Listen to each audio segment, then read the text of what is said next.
Bonjour à tous, bonjour à tous. Aujourd'hui, je vais vous parler de l'achat d'SFR avec Numéricable. Je vais en discuter car je vais vous expliquer des petites choses que Vivendi, franchement, c'est un vrai salaud. Normalement, je vais vous dire quelque chose. Normalement, quand, quand une société se fait acheter, logiquement, c'est la société qui se fait acheter qu'elle change de nom. C'est la moindre des logiques. Je vais vous faire comprendre à certains internautes qui me disaient que j'étais débile en disant n'importe quoi. Et je disais pas n'importe quoi. Mais Vivendi a fait quelque chose, on appelle ça un contrat mytho. D'accord? Ça s'appelle un contrat mytho, qui veut dire c'est un contrat complètement bidon. Comme excusez-moi, je suis en train de chercher l'article. Vous allez comprendre que ce que je dis, c'est véridique. Depuis le début, Givenchy,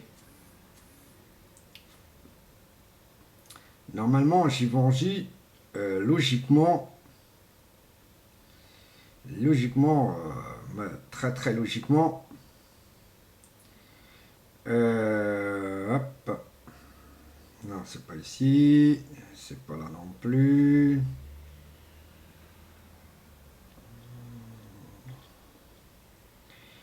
Alors, à chaque fois quand je vais faire quelque chose, je ne mets pas la page directe, mais c'est pas grave. Moi, je suis pas là pour.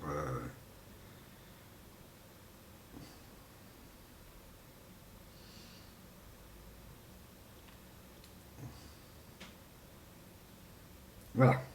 Voilà l'article que je vous parle. Voilà l'article que je vous parle. D'accord? Normalement, c'est Numéricable qui a acheté SFR. Vous comprenez? Logiquement, Numéricable, comme c'est lui qui a acheté, de moins de logique, c'est SFR qui disparaît. C'est logiquement. Alors, le contrat de Givenchy a été un contrat, on appelle ça du bluff, du bluff. Je vous explique. Je vous explique bien. Prendre deux sociétés très connues. Pour ceux qui sont de ma génération, peuvent le comprendre. Mais ceux des nouveaux, là, si vous ne comprenez pas ça, c'est pas la peine de mettre un j'aime, j'aime pas. Vous connaissez la société, tout le monde connaît la société Peugeot. D'accord? Vous connaissez la société Peugeot. Est-ce que vous connaissez la société Talbot? D'accord? Talbot, c'est une marque de voiture aussi, comme Peugeot. Donc, Peugeot a acheté Talbot car Talbot était en difficulté financière. Car il ne pouvait pas vendre autant de voitures que Peugeot vendait. À cette époque-là, Peugeot vendait la 405, la 305, sa 505 aussi, pardon, et sa petite 205 qui commençait à cartonner. D'accord? Donc, c'est ce que je vous parle, entre 70 et 80. D'accord? Et Talbot ne pouvait même pas réussir à rivaliser Peugeot, avec, malgré que c'était des petites citadines qui sortaient.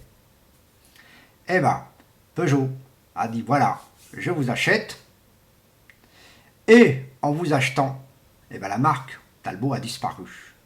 D'accord? Le petit symbole rond avec une forme T a disparu. C'est Peugeot qui les a achetés. Et en les achetant, eh ben, ils ont dit certaines voitures, les nouvelles voitures de chez Talbot, avaient le moteur de Peugeot. Je crois que si je ne dis pas de bêtises, avait le moteur de la 405. D'accord? De la Peugeot 405. Et la Peugeot 405 pour un moteur de citadine. Pas mal, hein? C'était costaud comme moteur, mais bon. La petite Talbot, elle avait toujours son petit symbole, jusqu'à un moment que la toute dernière Talbot, elle s'appelait Peugeot. Voilà. tout simplement. Et je ne sais plus c'est quelle référence, mais bon, c'est pour vous dire, tout simplement, que normalement, le contrat de SFR était un contrat de bluff. Pour ceux qui sont fans de poker, ils peuvent le comprendre. Pour ceux qui comprennent que l'achat de quelque chose, c'est celui qui s'est fait acheter qui doit changer son nom. Là, Givenchy a fait un coup de bluff. Ça veut dire que c'est un achat qui ne sert strictement à rien. En gros, je garde toujours mon enseigne. Vous comprenez ce que je veux dire?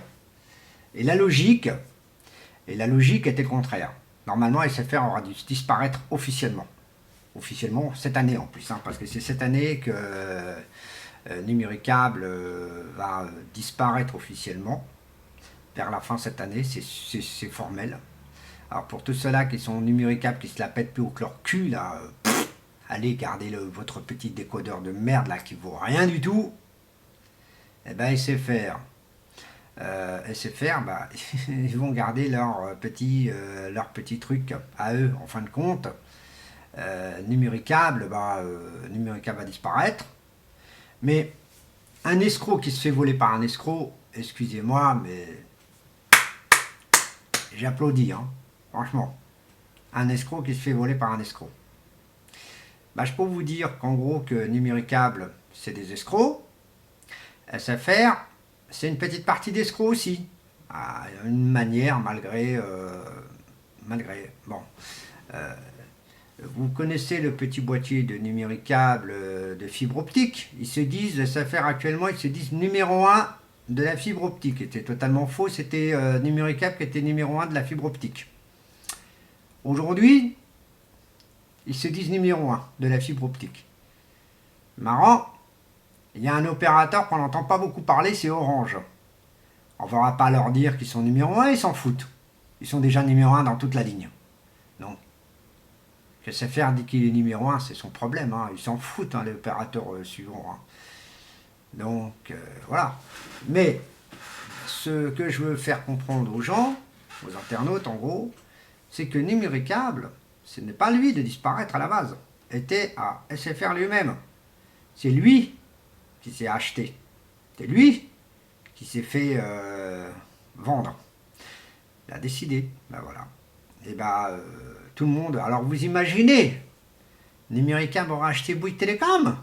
Oh là là, tout le monde chez Bouygues Télécom aurait pris les clics et claques et serait barré de chez Bouygues Télécom. Tout le monde. Tout le monde, tout le monde, tout le monde, tout le monde. Et croyez-moi que tout le monde. C'est les escrocs numéro 1, c'est SFR Numéricable. C'est les deux là, on peut pas en parler. Bon bref. Voilà. Et donc, voilà ce que je peux dire sur ce domaine-là. Parce que franchement, pour moi, logiquement, c'était Numéricable qui aurait dû rester, même s'il y avait que, on va dire, 120 magasins. D'accord? Donc, la logique, c'est comme ça. Mais c'est un coup de bluff. Donc, en réalité, SFR contrôle tout depuis le début. Bien joué. Vraiment bien joué. Eh oui, monsieur Ibrahim, t'es une vraie pute. C'est tout ce que je dis. Bon, bref. Je vous remercie. Et surtout, ne critiquez pas. Informez-vous d'abord avant de critiquer. Moi, je peux vous formaliser. Vous allez voir. Vous pouvez aller sur Internet. Vous pouvez taper Peugeot et Talbot. Vous allez voir tout de suite que Peugeot a acheté Talbot. Et c'est Talbot qui a coulé, qui a fermé les portes, qui est devenu une usine Peugeot. Actuellement, là, ça a changé. Citroën devient le marché leader numéro 1 entre Peugeot et Citroën. Vous le savez pourquoi? Parce que Citroën, c'est Citroën qui a acheté Peugeot. Et le groupe PSA a fait encore mieux. Il a dit, voilà, à partir d'aujourd'hui, vous gardez tous les deux vos noms. Et normalement, logiquement, Citroën, c'est lui qui aurait dû avoir tout le nom. Monopole entre Peugeot et Citroën. Voilà. Et ça, c'est quelque chose. Par contre, un petit coucou à DS. Bravo pour votre petite. Mais essayez de faire sortir l'ancienne DS. Celle des années 70, qu'elle est très très belle et beaucoup plus belle que celle d'aujourd'hui. Pour moi, celle d'aujourd'hui, esthétiquement, elle n'est pas belle du tout. Si vous l'aimez, moi je suis monté dans une DS. La nouvelle DS à 5 portes. Ah, franchement, c'est pas mon style de véhicule. T'as fait, c'est bien, t'as fait moderne, c'est très bien. Mais j'ai un pressentiment d'être dans un pilote d'extraterrestre. Voilà. Donc, bon bref, chacun a son goût véhicule. Moi, personnellement, je suis plus pour la vraie DS. Ils auraient pu sortir la vraie DS, la vraie forme DS, avec une nouvelle DS, toute nouvelle, avec une bonne design de DS. Mais bon, ils ont pensé beaucoup plus à faire du citadine. Alors DS3, franchement, c'est pas mon style de voiture. Et bon, bah, je leur donne quand même un coup de chapeau parce qu'ils sont devenus une marque. Ils sont reconnus comme une marque DS, malgré que c'est Citroën. Voilà. Allez, je vous remercie. À la prochaine vidéo. Bye bye.